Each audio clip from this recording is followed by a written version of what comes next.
Assalamualaikum warahmatullahi wabarakatuh. Saya Ade Rida Utami. Dalam kesempatan ini akan mempresentasikan review jurnal terkait IFRS Implementation yang berjudul Analysis of Factor Affecting the Adoption of IFRS in an Emerging Economy.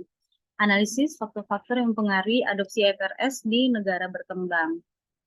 IFRS itu sendiri adalah standar pelaporan akuntansi yang diakui secara internasional yang dikeluarkan oleh International Accounting Standard Board. IFRS berguna untuk menciptakan bahasa akuntansi umum agar terdapat keseragaman penyajian pelaporan bisnis dan keuangan pada seluruh perusahaan. Jurnal ini mengangkat teori bermula dari tren globalisasi dan peningkatan perdagangan internasional mendesak untuk negara-negara segera mengadopsi IFRS. Tujuan utamanya untuk menerapkan standar akuntansi agar meningkatkan transparansi dan komparabilitas informasi akuntansi dan untuk meningkatkan lingkungan informasi perusahaan, sehingga berkontribusi terhadap pengurangan ketimpangan pendapatan. Negara-negara yang menerapkan standar internasional yang sama akan menyederhanakan prosedur akuntansi dan menyatukan bahasa dalam laporan keuangan.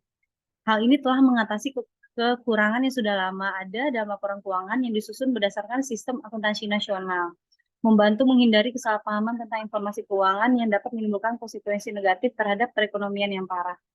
Hasilnya, hal ini memberikan investor pandangan ekonomi yang lebih komprehensif sehingga meningkatkan kinerja pasar modal negara berkembang.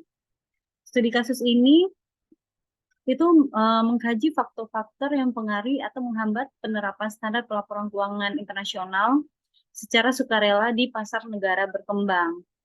Penelitian ini berfokus pada faktor-faktor yang secara langsung mempengaruhi kepatuhan terhadap peraturan akuntansi sehingga secara tidak langsung mempengaruhi penerapan IFRS di perusahaan. Sampel penelitiannya itu terhadap 300 perusahaan di Vietnam yang menggunakan metode non-probability confidence sampling. Cuman hanya 286 kuesioner yang dinyatakan valid. Dari 286 tersebut, ada 48,8% berasal dari perusahaan skala besar dan 55,2% berasal dari perusahaan skala menengah. Teknik analisa yang dilakukan dengan menggunakan metode penelitian kualitatif melalui studi kasus dan survei ahli yang dipadukan dengan kuantitatif dan pemodelan persamaan struktural. Penelitian ini menganalisis hubungan sebab akibat antara faktor-faktor yang mempengaruhi dan kesediaan perusahaan untuk menerapkan IFRS secara sukarela.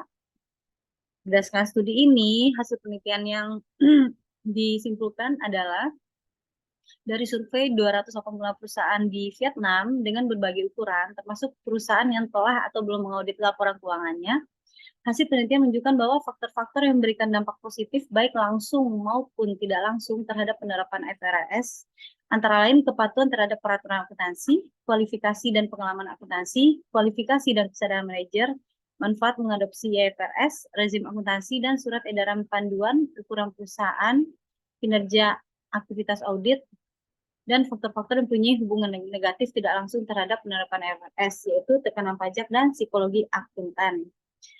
Kemudian hasil penelitian ini mendesak negara Vietnam untuk segera menyelesaikan dan menerbitkan dokumen hukum terkait penerapan IFRS dan sanksi lain yang diperlukan oleh praktik internasional agar menerapkan IFRS berhasil.